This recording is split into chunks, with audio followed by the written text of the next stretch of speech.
Good morning बच्चों, मैं कृपा शंकर एनएमएस मंथन में आप लोगों का हार्दिक स्वागत करता हूँ।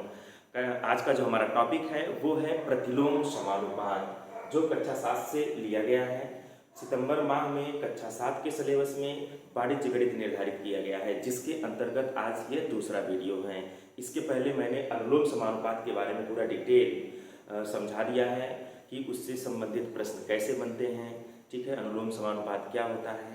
अगर आप उस वीडियो को नहीं देखे हैं तो सबसे पहले आप उस वीडियो को ध्यान से देख लें, जिसका लिंक हम डिस्क्रिप्शन बॉक्स में दे देंगे। ठीक है, तो आज हम चलिए समझते हैं प्रतिलोम समानुपात क्या है। ध्यान से देखें, प्रतिलोम समानुपात को समझने से पहले हम थोड़ा सा बता दें अनुलोम समानुपात के बारे में। अनुलोम समानुपात में एक राशि अगर बढ़ रही है तो दूसरी भी राशि बढ़ेगी। जैसे एग्जाम्पल के तौर पे अगर हम बात करें, एक किताब का जो मूल्य है,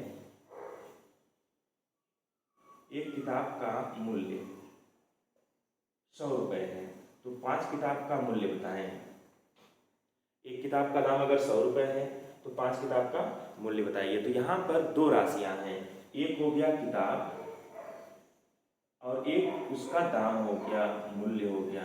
तो दो राशि हैं। अगर हम किताब की संख्या बढ़ा रहे हैं तो उसके प्राइसेस बढ़ जाएंगे, यानी यदि वस्तु की संख्या बढ़ रही है तो उसके मूल्य भी बढ़ेंगे। जैसे एक किताब का मूल्य कितना है, 100 रुपये है, तो हमें कितनी किताब चाहिए, 5 किताब चाहिए, तो उसके मूल्य कितने होंगे।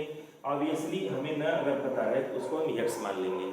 अगर हम सामान्य भाषा में कहें एक किताब का दाम 100 रुपये है तो 5 किताब का दाम 500 रुपये है।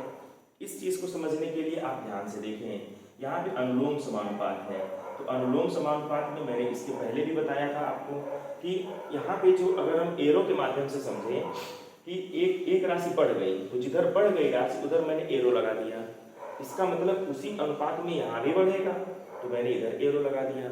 अब यहाँ पे संबंध कैसे निर्धारित हो रहे हैं, यहाँ जहाँ से एरो शुरू हुआ है A1 और 5 का रेशियो है, उसी रेशियो में मूल्य भी बढ़ा होगा, यानी कि समान रेशियो में बढ़ा होगा, तो उसके लिए समानुपात शब्द यूज किया जाता है। यहाँ पे हो जाएगा 100 संबंधी x। अब हम क्या करेंगे, प्रथम और अंतिम पद का गुणा करते हैं, तो 1 का x में गुणा करेंगे तो x हो जाएगा। समानुपात की जगह पर बराबर का चिन्ह लगाएंगे, 5 गुणे 100 कितना हो जाएगा, 500। तो ये हो गया आपका अनुलोम समानुपात, यानी कि 500 रुपये लगेगा। 5 किताब का दाम कितना हो जाएगा, 500 रुपये हो जाएगा। ये एकदम छोटा सा एग्जाम्पल लिया गया था। इसके थ्रू बड़े बड़े एग्जाम्पल्स को आप बना सकते हैं। आप उस वीडियो को ध्यान से देखेंगे तो आपको समझ में आ जाएगा। यानी कि अनुलोम समानुपात में दो राशियां होती हैं। ठीक है, अगर हम एक x माने और एक y माने तो x बढ़ जाएगा तो y भी बढ़ जाएगा, और अगर x घट जाएगा तो y भी घट जाएगा। जैसे एक किताब का मूल्य 100 रुपये है, तो एक किताब का मूल्य 100 रुपये है तो 5 किताब का मूल्य ज़्यादा हो जाएगा। अगर आपसे ये पूछा जाए 5 किताब का दाम 100 रुपये है तो एक किताब का दाम तो ऑब्वियसली कम हो जाएगा, 2 किताब का दाम तो उसी हिसाब से वो भी कम हो जाएगा। ठीक है, तो कहने का मतलब ये कि अगर x बढ़ रहा है तो y भी बढ़ेगा, और अगर x घट रहा है तो y भी घटेगा। तो इस तरह से ये अनुलोम समानुपात है। इसके बारे में पूरा डिटेल जानने के लिए आप इसके जस्ट पहले वाली वीडियो को ध्यान से देखेंगे तो आपको समझ में आ जाएगा कि अनुलोम समानुपात क्या होता है, उसकी प्रॉब्लम्स को कैसे लगाते हैं। ठीक है, आज का जो हमारा टॉपिक है वो है प्रतिलोम समानुपात से। तो अगर आपको अनुलोम समानुपात समझ में आ गया तो प्रतिलोम समानुपात समझना बेहद आसान है। यानी इसमें क्या होता है, सेम वही चीज, दो भौतिक राशियां होंगी, एक अगर बढ़ेगा तो दूसरा प्रतिलोम है तो वो घट जाएगा, यानी एक राशि बढ़ती है तो दूसरा घट जाती है। इनवर्स प्रपोर्शन होता है। यानी कि जैसे एग्जाम्पल की अगर हम बात करें, यहाँ पे हम क्या एग्जाम्पल दे सकते हैं, यहाँ पे तो हमने दिया कि अगर वस्तु और मूल्य का अनुपात रहे तो वो समानुपात में होता है। लेकिन प्रतिलोम में कैसे एग्जाम्पल्स को हमें फॉलो करना है, यहाँ पे हमें ये देखें कि चाल और समय, अगर हमें कहीं किसी गंतव्य स्थान पे पहुँचना है, ठीक है, तो वहाँ पर जाने के लिए अगर हमारे पास समय कम है तो हमें स्पीड, चाल बढ़ा देनी पड़ती है। एकदम व्यवहारिक चीज़ें, आप इसे समझ सकते हैं। हम दैनिक जीवन में ऐसा काम करते हैं कि अगर हमें कहीं जल्दी पहुंचना है तो हम स्पीड अपनी तेज़ कर लेते हैं, और अगर आराम से पहुंचना है तो हम स्पीड स्लो कर लेते हैं। तो इसका मतलब ये हुआ कि एक राशि अगर, जैसे अगर समय कम लग रहा है, इसका मतलब चाल बढ़ा होगा तभी समय कम लगा होगा। यानी कि चाल बढ़ेगा तो समय ऑटोमेटिक कम हो जाएगा, और अगर समय ज़्यादा लग रहा है यानी कि चाल कम होगा। तो वहाँ पर चाल और समय से संबंधित जो प्रॉब्लम होते हैं, चाल समय, तो ऐसे प्रॉब्लम प्रतिलोम समानुपात के अंतर्गत आ जाएंगे। कार्य समय से संबंधित प्रॉब्लम, जैसे मान लीजिए अगर किसी काम को कराने के लिए 5 मजदूर 10 दिन समय लेते हैं और उस कार्य को हमें 3 दिन में कराना है, तो हमें मजदूर की संख्या बढ़ाना पड़ेगा। तो जो मजदूर और कार्य और समय कह सकते हैं, कार्य समय, तो यहाँ पर अगर हम बात करें तो ये भी इसके अंतर्गत आ जाएगा, प्रतिलोम समानुपात के अंतर्गत आ जाएगा। तो इन दोनों तरह के अगर हम प्रॉब्लम्स को ध्यान से देखें तो हमारे जो दैनिक जीवन के मैक्सिमम जो कार्य हो रहे हैं, व्यवहारिक कार्य जितने हो रहे हैं, वो या तो अनुलोम समानुपात के अंतर्गत होते हैं या फिर प्रतिलोम समानुपात के अंतर्गत होते हैं। कितने आसान है, बहुत ही आसान है। आप इसे समझना चाहें तो आप बिल्कुल इसे आसानी से समझ सकते हैं। तो इसके लिए मैं कुछ एग्जाम्पल्स देख रहा हूँ, उन एग्जाम्पल्स को खूब ध्यान से देखें। ये हम पढ़ा चुके हैं पहले, ये अनुलोम समानुपात। आज का हमारा जो टॉपिक है वो प्रतिलोम समानुपात है, जिसके अंतर्गत ये क्वेश्चन को खूब ध्यान से देखें। 12 मजदूर एक दीवार को 10 दिन में बना सकते हैं। यहाँ पे कितनी राशियां हैं? 2 राशियां हैं। कौन कौन सी राशियां हैं? एक मजदूर है और एक दिन है। तो इन दोनों को खूब ध्यान से देखिए। 12 मजदूर 10 दिन बना सकते हैं, तो उसी दीवार को 6 दिन में बनाना है, यानी कि दिन कम कर दिया गया, यानी कि उस कार्य को जल्दी करना है। तो हमें क्या करना होगा? ऑटोमेटिक मजदूर बढ़ा देना होगा। ये चीज हमें समझना है, ठीक है। तो यहाँ पर मजदूर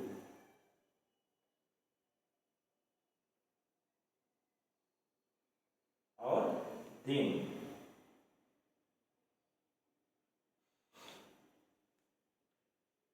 ध्यान से देखें। 12 मजदूर 10 दिन, 12 मजदूर कितने दिन काम कर रहे हैं? 10 दिन काम कर रहे हैं। फिर कह रहा है उस कार्य को 6 दिन में खत्म करना है। उस कार्य को कितने दिन में निपटाना है? 6 दिन में निपटाना है। उस कार्य को अगर हमें 6 दिन में ही समाप्त करना हो तो हमें क्या करना पड़ेगा? मजदूर की संख्या में बढ़ाना पड़ेगा कि मजदूर की संख्या घटाना पड़ेगा? इस चीज को खूब ध्यान से पहले सोच लीजिए कि 12 मजदूर 10 दिन कार्य कर रहे हैं, उस कार्य को मुझे 6 दिन में कम खत्म करना है, तो ऑब्वियसली मजदूर की संख्या हमें क्या करना होगा? बढ़ा देना होगा। दिन कम लग रहा है यानी कि मजदूर की संख्या बढ़ गई होगी। तो हम यहाँ पे मानेंगे माना x दिन लग रहा है, यानी कि 12 मजदूर 10 दिन में काम कर रहे हैं और उस काम को 6 दिन में करना है, तो मजदूर की संख्या बढ़ गई होगी। तो यहाँ पे ध्यान से देखें, यहाँ पे कैसा संबंध हो सकता है। यहाँ पर अगर हम संबंध की बात करें तो यहाँ पर प्रतिलोम संबंध होगा। तो प्रतिलोम संबंध में जो एरो होगा वो उल्टा लगेगा, ऐसे लगेगा। इसका मतलब ये हुआ कि 12 संबंधे x समानुपाते 6 संबंधे 10। अब हम क्या करेंगे? प्रथम का अंतिम में गुणा करेंगे बराबर मध्य पद का गुणा करेंगे। तो इसमें थोड़ा सा हमें समझदारी ये दिखाना होता है, जो अज्ञात राशि हो उसको हम बाएं तरफ रखते हैं, जो ज्ञात राशि हो उसको दाएं तरफ। तो प्रथम का अंतिम में गुणा करके दाएं तरफ कर दीजिए और मध्य पद का गुणा करके बाएं तरफ कर दीजिए। तो x गुणे 6 बराबर 12 गुणे 10। तो x बराबर क्या हो जाएगा? 12 गुणे 10 बटे 6। 6 दूनी 12, 10 दूनी 20। तो x क्या है? x मजदूर है। तो यानी कि कितने मजदूर की आवश्यकता पड़ेगी? 20 मजदूर की आवश्यकता पड़ेगी, ठीक है। यानी कि 12 मजदूर अगर 10 दिन में काम कर रहे हैं, उस काम को 6 दिन में करना है, तो मजदूर की संख्या कितनी बढ़ानी पड़ेगी?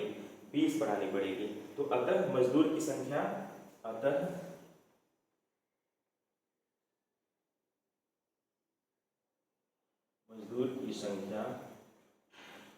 बराबर 20। बहुत ही आसान है। यहाँ से आप इसको बहुत आसानी से कर सकते हैं। देखिए 6 दूनी 12 2 हो गया। आप यहाँ इसको डायरेक्ट भी कर सकते थे, 6 दूनी 12 10 दूनी 20। तो आप ऐसे भी इसको लगा सकते हैं। तो इस तरह से कितने मजदूर लगेंगे? 20 मजदूर लगेंगे। देखिए कितना आसान क्वेश्चन है, बहुत ही आसान है।